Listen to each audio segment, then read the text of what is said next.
So my younger sister, Pamela, was struggling with mental health issues when she was in college.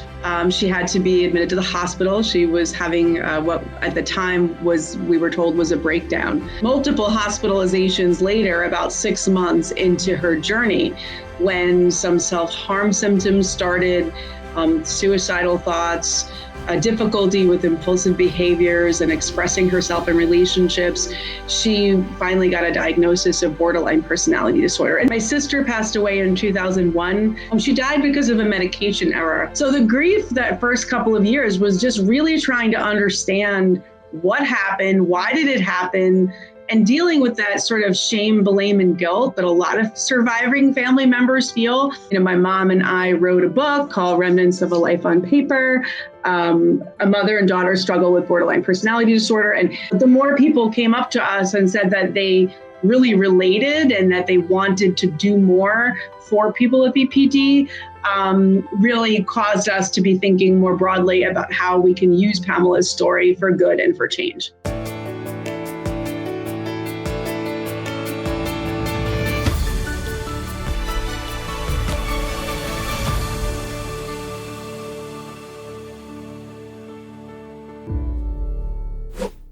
Hi, welcome to MedCircle's It's All in Your Head podcast. I'm your host, Jackie Colbeth, and it's great to be with you. Today, we are going to talk about the often misunderstood diagnosis of borderline personality disorder from a loved one's perspective with Paula Tusiani-Eng. Paula and her mother, B. Tusiani, wrote an awesome book called Remnants of a Life on Paper, A Mother and Daughter's Struggle with Borderline Personality Disorder, a memoir about her sister's struggle with BPD. She is also the founder of Emotions Matter, which is a nonprofit organization that focuses on supporting, educating, and advocating for people impacted by borderline personality disorder. This is a part one of a two-part BPD series. Part two will feature Sarah Rosenberg, who lives with BPD and was greatly impacted by Emotions Matter and has gone on to become an active member in the organization today. Paula is an inspiration to so many, and we're so excited she took time out of her busy schedule to chat with us. Paula, welcome to It's All in Your Head. Paula, thank you so much for being here today to talk with us and our audience about borderline personality disorder. Thank you for having me.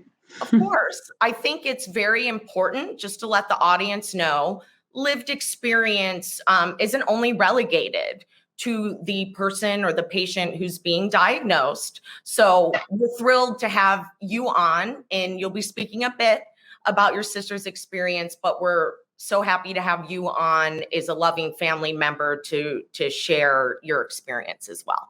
If you could start out, if this is easiest, how you first learned about borderline personality disorder. Sure. So my younger sister, Pamela, was struggling with mental health issues when she was in college. And in 1998, as a junior in college, she had to be admitted to the hospital. She was having what at the time we were told was a breakdown. And at that time, we really didn't know where this was coming from. It was sort of out of the blue. She was experiencing some depression. Multiple hospitalizations later, about 6 months into her journey, when some self-harm symptoms started, suicidal thoughts, difficulty with impulsive behaviors and expressing herself in relationships, she finally got a diagnosis of borderline personality disorder. And this was back in 1998, 1999. So it was some time ago, but that was the first time myself or my parents had ever heard of borderline personality disorder. Back then it was almost like pre-internet. So I distinctly remember, we are New Yorkers, and at that time there was a Barnes and Noble on the east side. It's no longer there, but I remember going, with my parents when we got this diagnosis. We went to the psychology section of Barnes and Noble. We looked at every book and we tried to find something about borderline, and we couldn't find it. So Fortunately, there's a lot more knowledge about the disorder today than there was back then, but that's how I came to know what it was. Yeah, it's definitely, and that is certainly how MedCircle as a whole, the whole mission was. When I was diagnosed with bipolar 2 disorder, there really wasn't, that was early 2000s. And to your point, there really was no great attainable information. There weren't ebooks. I too was at Barnes and Noble, ripping through the sections, but it was hard to relate because it wasn't necessarily someone offering their experience. Maybe doctors wrote it. So it was really hard to consume. And knowing that a sense of agency for a family or anyone is diagnosed, I think is, half the battle with educating them. So I really applaud you guys at that time for, going to the lengths to consume what you could and what was out there with that. I'm hoping you could talk to the audience a bit about Pamela's experience with BPD. Sure. So once we got that diagnosis, my parents worked really hard to try to find providers that could treat her. And back in the late 90s, there was very little available for BPD specifically. The treatments for this disorder really only were emerging in the 90s.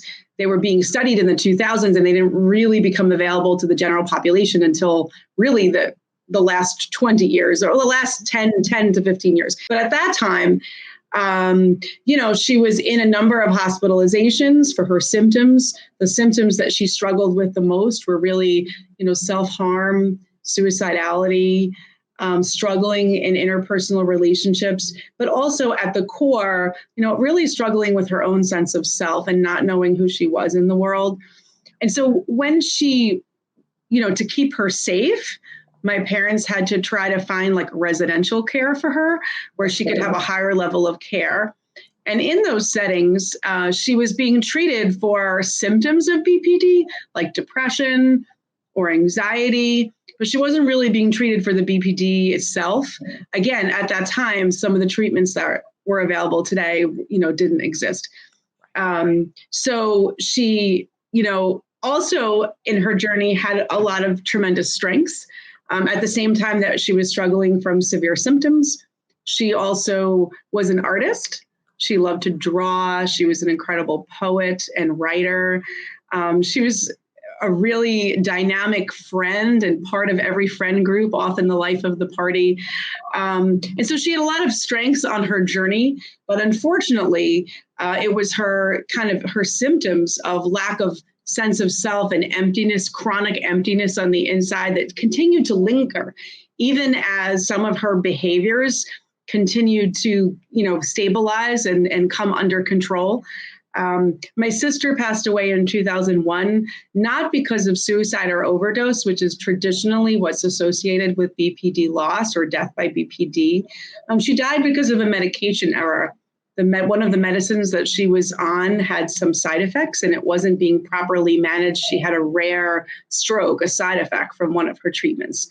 And so when my sister passed away, this kind of left my family into this vortex of incredible trauma because we had just been spending 3 years of our lives trying to keep my sister alive and figure out what BPD was. And then when she passed away, because of really negligent mental health care, we were now on another journey to sort of figure out what happened to her, where there were mistakes in her care. There was, lengthy litigation that happened in the subsequent years after her death. Upon Pamela's death, obviously it's a tragedy.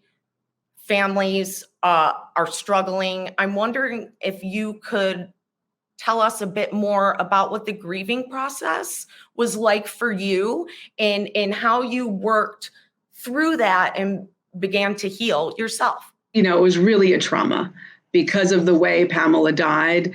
We were involved in lengthy lawsuits against the hospital where she died and also the facility where she was living because of the mistakes that were made in her care. So the first couple of years, we were just trying to figure out, how did this happen? How did this happen? This wasn't supposed to happen. We were trying to sort of grapple with, many feelings of guilt and blame, and we should have been there. We should have been more on top of her care, even though the truth is we were as on top of her care as we could have been. But I would say the first couple of years, it was really just so painful and traumatic, especially for my parents. I was in my late 20s when my sister passed away, and at a different stage in my life, I wasn't involved in her day-to-day care, but they were extremely involved every step of the way, every hospital, every doctor. They kept copious notes, in fact, writing everything down every time they spoke to a doctor, every time, she was in and out of a facility. They maintained a high level of care with her. So it was really devastating, for family members who are caregivers and loved ones of people with BPD. Family members are in the trenches every day helping the person with BPD manage their symptoms.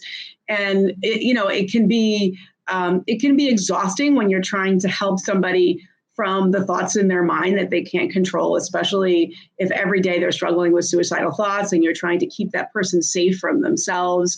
And so, we had already gone through multiple traumas over this 3 years that she was sick, in and out of hospitals, dealing with, she also struggled with addiction. So there were a lot of aspects to the disorder, which really were, hard for our family to manage.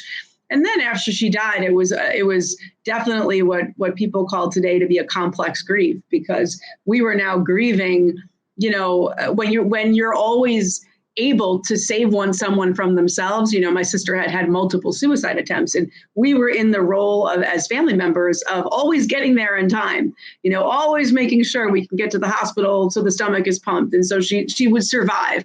And then, when you're not there that one time, it's absolutely devastating. So the grief that first couple of years was just really trying to understand what happened, why did it happen, and dealing with that sort of shame, blame, and guilt that a lot of surviving family members feel.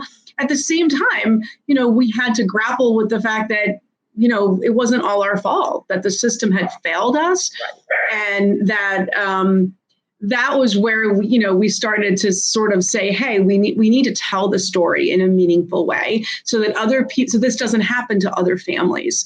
And it was raw, the first couple of years.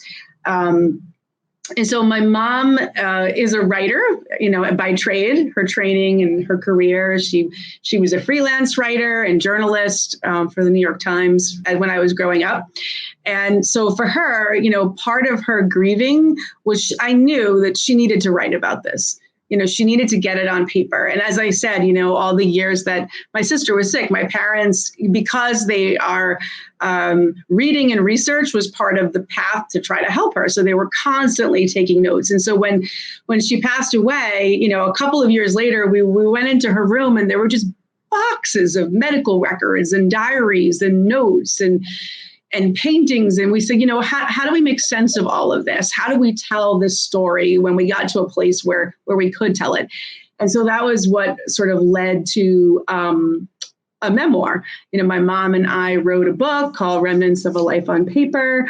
A mother and daughter struggle with borderline personality disorder. And one of the things that's interesting is, my sister kept copious diaries, which we really didn't know about until she died. When she passed away, we found dozens and dozens of journals. And so when we read these journals, we realized that we had an inside view of what was going on in my sister's mind during all the phases of the illness.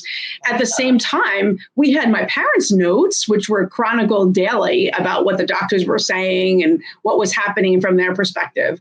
And so we decided that we would create a memoir with Pamela's voice because we really wanted her included in this story.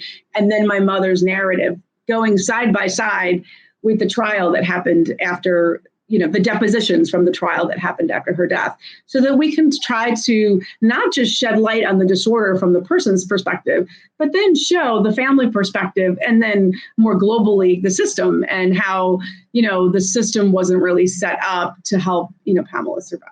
Yeah, I have to share with the audience. I'm a voracious reader, admittedly, and Remnants of a Life on Paper, I read in one sitting. I remember putting it down to make dinner so I could eat while I was still writing the book. And what I found just magical about it really was the beautiful juxtaposition that you had mentioned of getting to hear Pamela's voice in getting her descriptions of how she's feeling, but also at the same time, getting another perspective as well from the family. And many times that is sort of left out in the juxtaposition. I just thought was so beautiful and so compelling that I think everybody should pick up this book, whether or not you know anybody with BPD or not. But I must tell you, I was exceedingly personally moved by this book. I'm sure I'm not the only person that felt this way. So I'm wondering if you could share a little bit more about what the impact of the book was. I know how nerve-wracking it can be. And then when it's out into the universe, you get all sorts of feedback. And I'm wondering if you could shed some more light on what you saw as the major impact after it was published. Well, I mean, this was a labor of love, as I said. We self-published this because we felt like we needed to tell our story and we had the capacity to do it. And truth be told, our story is that, my parents were fortunate enough to have the resources to try to give my sister the best care that was available at the time. And we felt like we needed to share that, that families, I think there's a lot of assumptions in society, particularly with borderline personality disorder. And at that time that my sister was diagnosed, in the literature, there was a lot more about people with BPD coming from abusive homes, the abusive mother causing BPD. Now that's no longer corroborated by research. Only 30% of people with BPD can have a traumatic background or come from an abusive background, but it's certainly not everybody. And we were a very loving, intact family. It doesn't mean we were perfect, but I think we also wanted to tell this story to be able to show how everyday families can be affected by mental illness like BPD. And because I think that there's often an assumption that this only happens to certain kind of people. And we felt like we needed to break the stigma that, personality disorders are not unlike any other mental illness. There's often a biological or genetic component. There's often an environmental component. There's a psychological component that the person, the neurobiology of the brain just works differently. And we were all raised in the same family, and my brother is fine and I am fine. And, my sister just had a different neurobiology, a different wiring in her brain. It made her more susceptible. And she had some experiences that, of course, may have been triggering to sort of certain symptoms of the disorder coming out. But we felt like we needed to tell that story. So when we went on this journey of self-publishing, in the beginning, we were like, okay, we've got to get this story out there. So the first couple of years, 2014, 2015, we would go do book talks in the community and in libraries for mental health organizations. We would go to hospitals just to try to tell our story, right, and raise awareness. And, when we were at these events, people would come up to us and say, oh, your story is our story, or we know someone with BPD, or I have BPD myself, and how can we, we're so drawn by Pamela's story or your family's authenticity. My mom and dad were so brave to put this book out to the world because we made a very conscious decision as a family to be brutally honest. And, my sister's diaries were not written for public consumption, and we really didn't edit them. We just let them lie, even though there were hard things to see and hear and read in there. So, we felt that it was just important to get it out there. And so once it was out there, people started to come up to us in a very organic way at events and say, oh, we read your story and we'd like to somehow get involved. And, we didn't really have a good answer for that because our intention was not to start a movement or to make any change more than just initially telling the story. But the more people came up to us and said that they really related and that they wanted to do more for people with BPD, really caused us to be thinking more broadly about how we can use Pamela's story for good and for change. Something beautiful that was born out of this, in addition to the book, is you and your family decided to start an unbelievable charity called Emotions Matter. And I'm really hoping you can talk to our audience a little bit about the genesis of how that came to be and the great work that you're doing. Sure. Thank you. So first, I mean, I should also give credit where credit is due, is that, with the settlement from the lawsuit in 2004, my parents founded the BPD Resource Center at NY-Presbyterian Hospital because their biggest concern in navigating my sister's care was not being able to find trained providers for BPD. And so they started their own, effort on the part of our family to try to help people find providers. And that still exists today. And so I was never, involved on the ground in that effort. But as I started to, as part of the grief journey, right, help my mom write the book. And when the book came out and people were coming up to us and talking about, their own experiences, that was a turning point for me where I realized, hey, maybe we should do something because it's not enough. Just because Pamela didn't survive, don't people today with this disorder deserve a shot at living? Don't they deserve more? And a lot of the issues that our family faced, 22 years ago, 23 years ago, they still existed and they still exist today. And so what happened was in 2015, in May of that year, NAMI in New York City, the National Alliance on Mental Illness, they have a walk every spring at the South Street Seaport. And we decided, let's form a team called Mothers and Others Walk for BPD. And we invited all these people randomly that we had met at our book talks. And we, kept their emails. And honestly, that day, I thought like 10 people would show up and it would mostly be like our family. And lo and behold, thank you, social media, I suppose, 60 people showed up. Wow. Everyone was wearing T-shirts for BPD. There were signs and posters. And, in a city of 8 million New Yorkers, that day, walking in New York City, I met two of my co-founding partners and that also had loved ones with BPD, met other people with BPD that day. And after the walk, we said, hey, maybe we should start a nonprofit for people with BPD to raise awareness and improve access to healthcare, to support recovery, et cetera. And so that started us on this journey. We incorporated as an organization at the end of 2015, and then launched with a series during 2016 of focus groups to really ask people in the community how we could be of help. And that is when we started to clarify, our vision for the organization. And yeah. Paula, usually people after walking and doing these large walks just want a bowl of pasta and go home and it's up to you guys. That was it. Well, we all kind of made this connection as you're walking, you're telling your stories, you realize how much you have in common.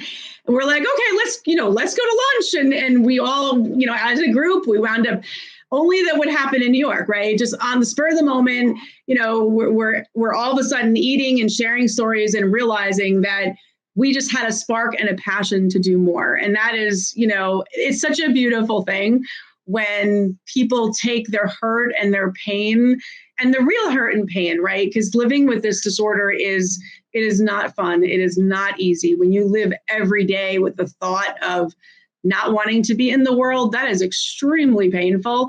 And when you have people that are like, no, I want to be a part of this because this is going to help me in my recovery. And then you have family members that are really in the throes of it with their own loved ones, but they have more time to give. They're like, no, well, I don't know if I can help my loved one right now, but I want to help other people. Or you have people like myself that have experienced loss, but want to give back to help others. It's truly a beautiful thing. There's a lot of magic we've made together since that day. Yeah.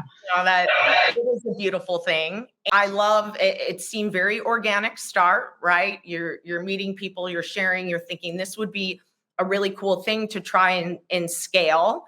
And I'm wondering if you can talk to us a little bit about how you've grown over the years and the different peers that help contribute to the organization. Sure. We are going to be 7 years old this December. So I still, we're not really like a startup anymore, but we still feel like a young organization. The first couple of years, we really were finding our way. We were doing some advocacy, in Washington, trying to get more research for BPD through NIMH, trying to improve policies, trying to get BPD included in legislation. But then we slowly shifted. We really were a Metro New York organization before the pandemic, with programs that were happening in New York City. We did some rallies in Washington Square Park for suicide prevention. We did an art show in 2017 where we had artists with BPD sharing their work. We also, started a Facebook group so that people with BPD can meet each other. So in the beginning, we were trying a lot of things and then trying to see what would stick. We also were creating resources. So right away, we started to create print resources for people with BPD because we realized that so much of the material out there about BPD contains stigmatized information and views. And so we know that the path to recovery begins with good stigma-free information that offers people hope. People often associate suicidality with BPD because it's one of the symptoms, but no one really talks about the recovery rates. Nobody gives a more positive narrative. And so we felt like it was really important to give people accurate information so that they can take the next step on their recovery. So we have a number of publications and videos and things that we did in those early years to create the foundation for what would come later. When we did those early focus groups at Emotions Matter, one of the things that was very quickly identified as a priority in our community was peer programs. People wanted peer support. I'll never forget this. One of the first people I met at Emotions Matter came up to me actually at a book event, and this individual was beside herself, and she said, "Oh my God, I've never met anyone else with BPD before. I thought I was the only one." And I looked at her and I said, "I'm going to introduce you to someone else with BPD. There's 18 million Americans with BPD. You are not the only one."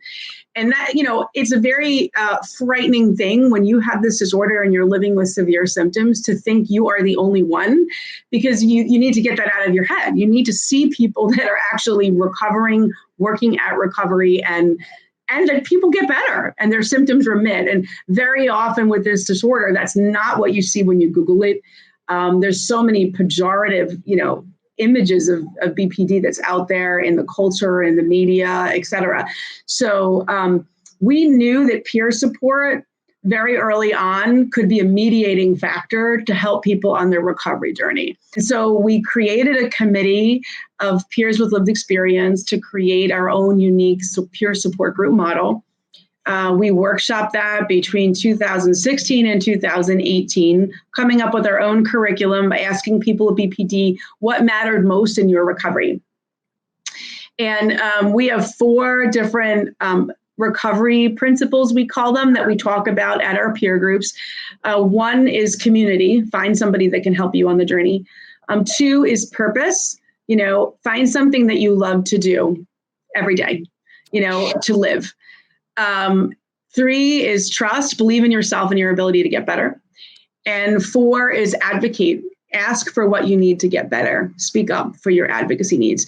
And we created these trying to transcend economic and geographic barriers, because we know in the real world, people with BPD, like if we would say that a recovery principle is go find treatment, well, unfortunately, 95% of Americans can't get treatment, right? Because there's not enough providers, there's not enough training, clinical training. Most insurance companies don't cover evidence-based treatment for BPD. So there's a huge disparity between those that can afford and those that can't afford. So for us to say, go get treatment would be somewhat invalidating when people who try to get treatment are on waiting lists at an average from 6 months to 18 months. But we do try to expose people to other people who've gotten treatment so that they have hope on the journey while they're waiting. They're learning advocacy skills, they're educating themselves, and we're giving them resources so that they can advocate to get the treatment that they need. However, we recognize that the system is somewhat imperfect for people with BPD in terms of accessing that life-saving care that they need. So our peer support group program officially launched online in 2019. We did an in-person pilot too, but we opted to stick with the online model.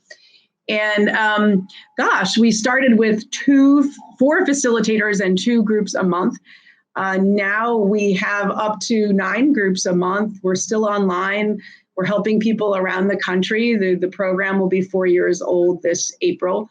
And we help over 1,000 people a year who come into our support groups. They immediately feel understood. They feel less alone.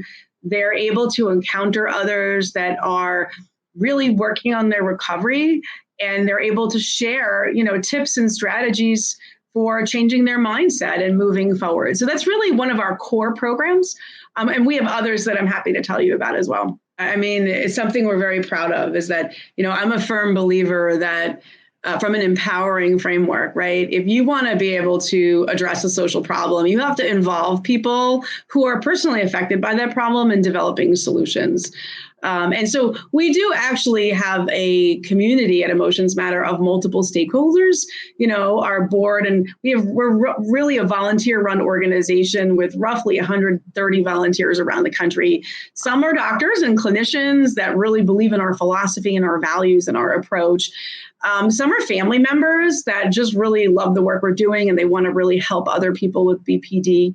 But really 80% of our volunteers have lived experience. And I think that really changes how we are able to change public perceptions, because everything that we write, every publication, every video, everything you see on the website, all of our programs, it's all reviewed and developed by people with BPD. So we produce things that help people, because we get, when something is not going to help or it doesn't sound right, or, people with lived experience will say, I don't think that's going to work, or I think you should change this image, or this word doesn't really sit well with me. And we really do believe that part of changing perceptions is empowering people with BPD to be able to speak their truth and express what their recovery needs are. That's how so many of our publications have come about. When people said, hey, I'm in college or I'm in school and I don't know how to explain to my teachers how to help me, we put together a resource to help people with educational accommodations.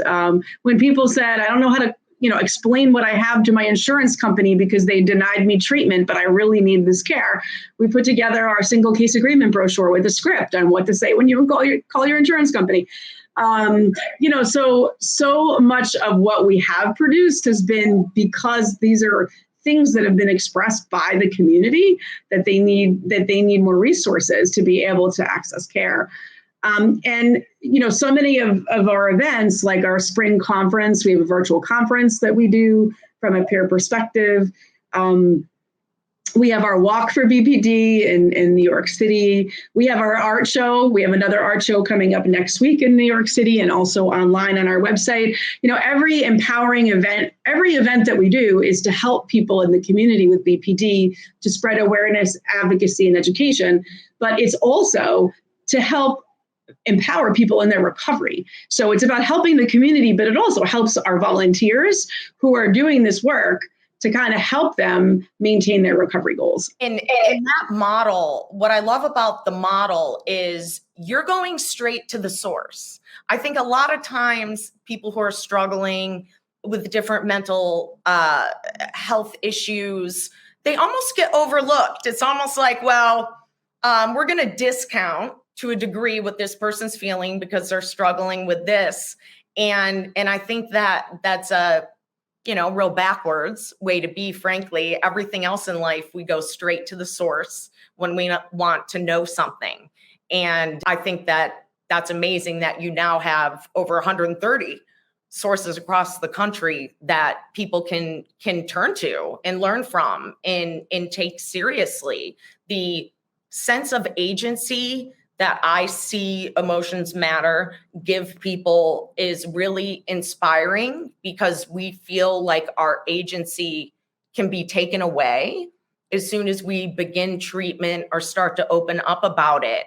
And what I love is that you're showing that even when you struggle, you still have a sense of agency. Your opinions are important, you're important, and there's going to be amazing things that these people who are diagnosed can do, and who better to learn from than the person with the lived experience. So I just think that's a really unique and great model. Where do you see Emotions Matter as you've been evolving and growing over the years? What do you see as the vision for the future? That's such a great question. I think that obviously we would like to see our programs be scalable and to be expand. We're a small nonprofit with limited capacity and funding. Because, people will very often say, hey, can we open up a chapter in our city? Or how can we, now that with the pandemic, we grew very fast because people started coming into our groups from all over the country and even the world. But people have a desire to meet each other in their community.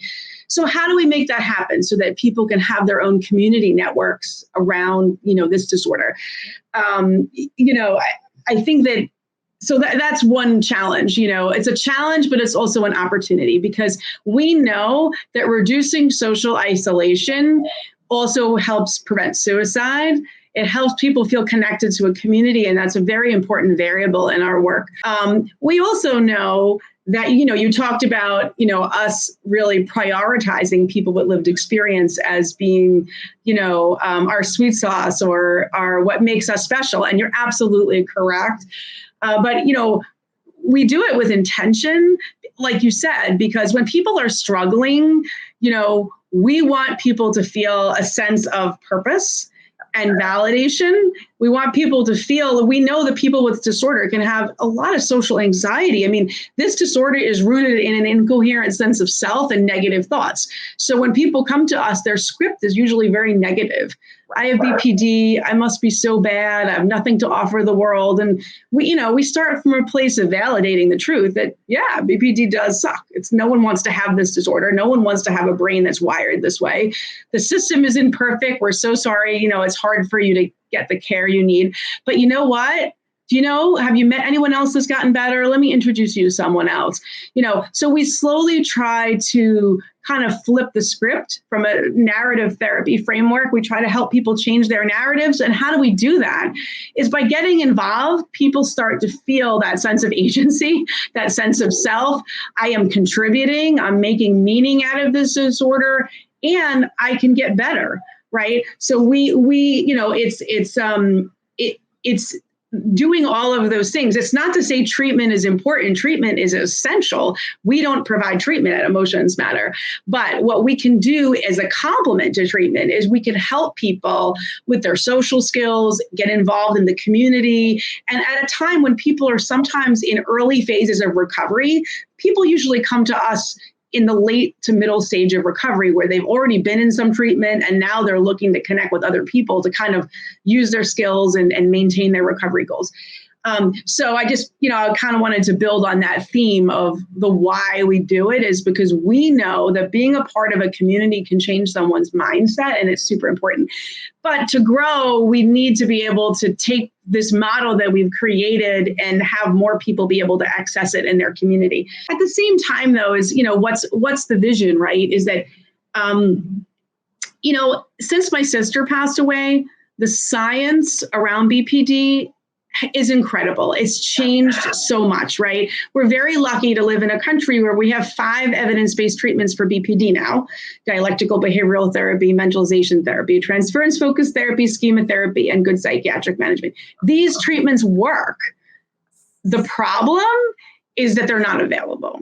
And why are they not available? There's not enough trained providers. Right. Also, they're expensive. And, so what's going to make a difference? Because ultimately, I have a picture of my sister behind me, right? And some of her artwork. So I keep my sister with me all the time in the work I do. But I don't want other people's story to be my sister's story. And that is not going to change. We're not going to bring the suicide rate down associated with BPD until people can get the treatment they need. So I think, my vision or what I hope to see is more advocacy to change policy, because unfortunately, some of the laws around defining serious mental illness, which is where the majority of funding comes federally to the states under this definition called SMI, serious mental illness. It was written in 1993 when there was not a lot in the literature about BPD and the science was very different. But BPD is considered a serious mental illness today. But because some of the federal definition hasn't been updated to reflect the science, funding that goes to states doesn't necessarily get translated into training professionals in evidence-based treatments or going to programs to support people with BPD specifically. And insurance companies in all 50 states develop their health review panel policies based on federal policy and what the government decides is serious. So we've got a lot of work to do to actually make treatments accessible, because it's really discriminatory. It's a violation of federal law.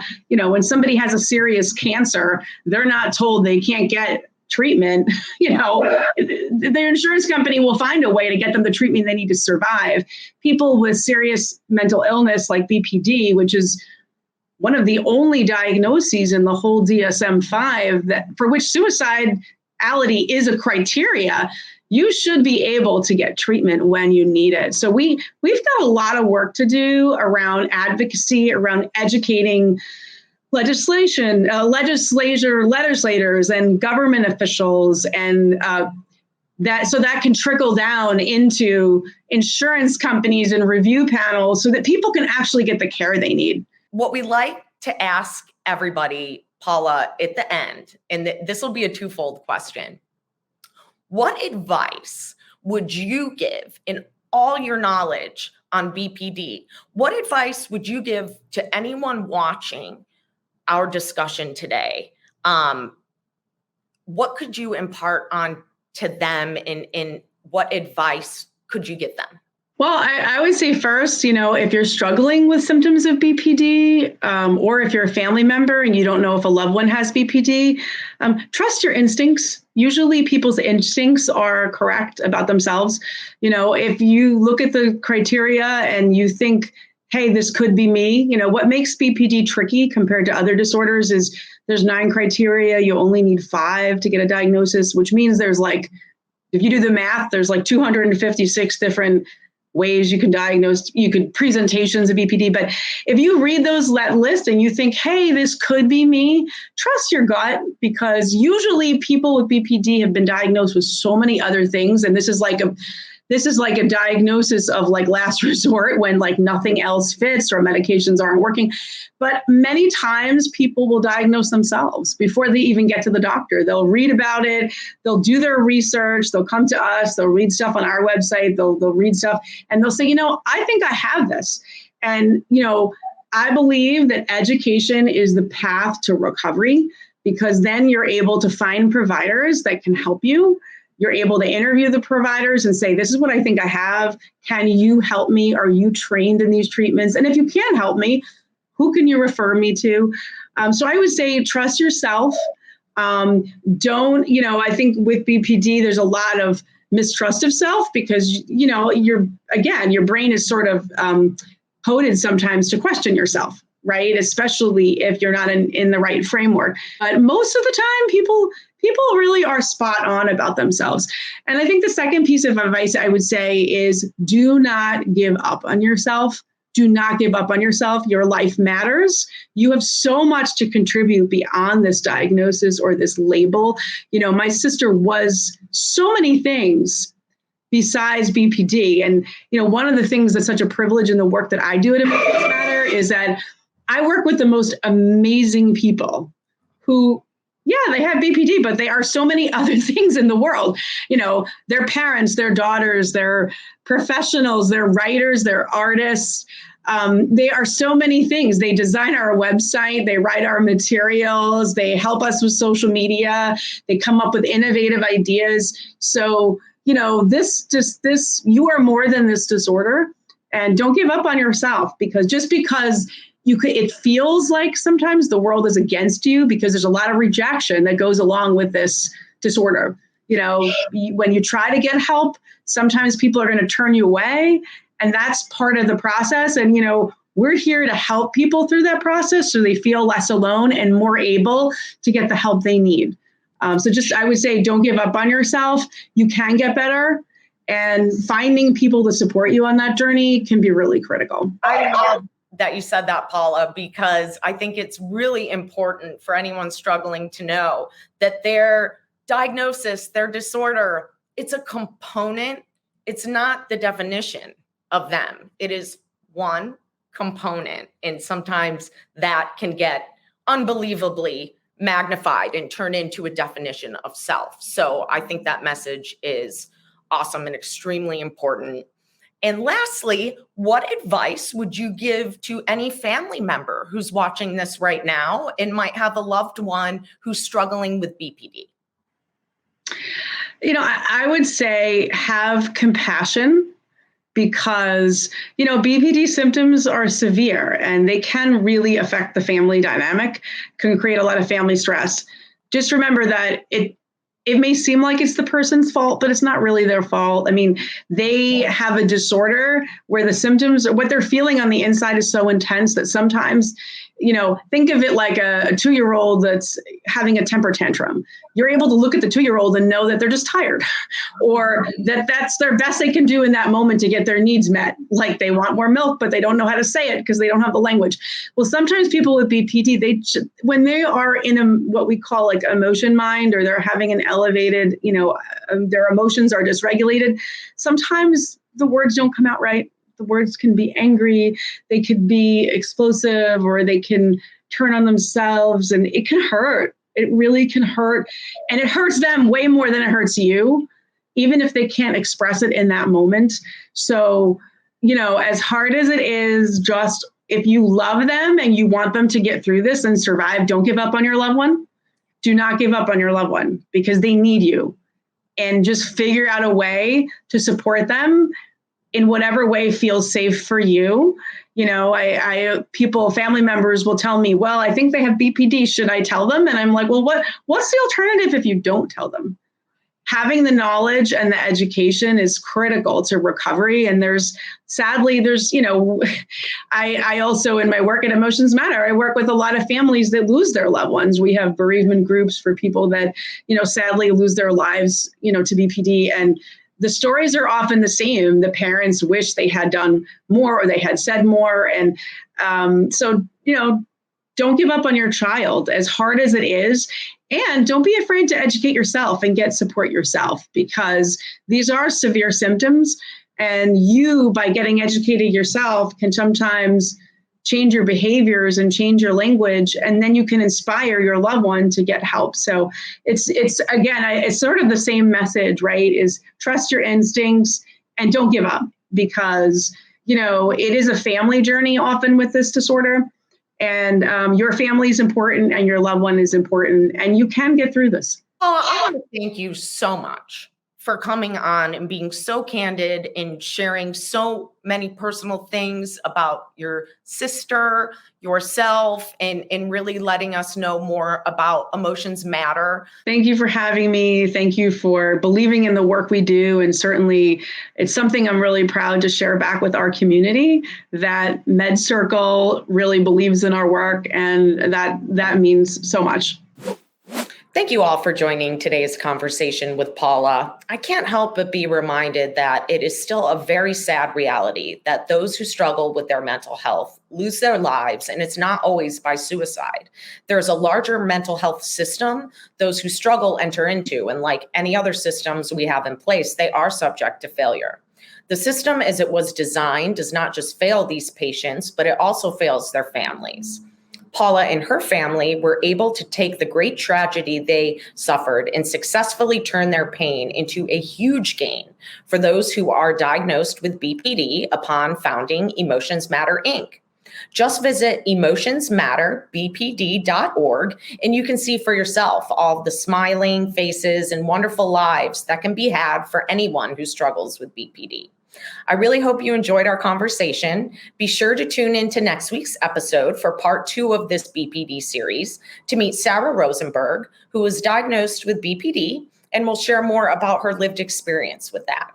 If you visit medcircle.com, you can access tons of other combos, including weekly workshops with our credentialed doctors, an award-winning video library of almost 1,000 educational videos on a variety of different topics.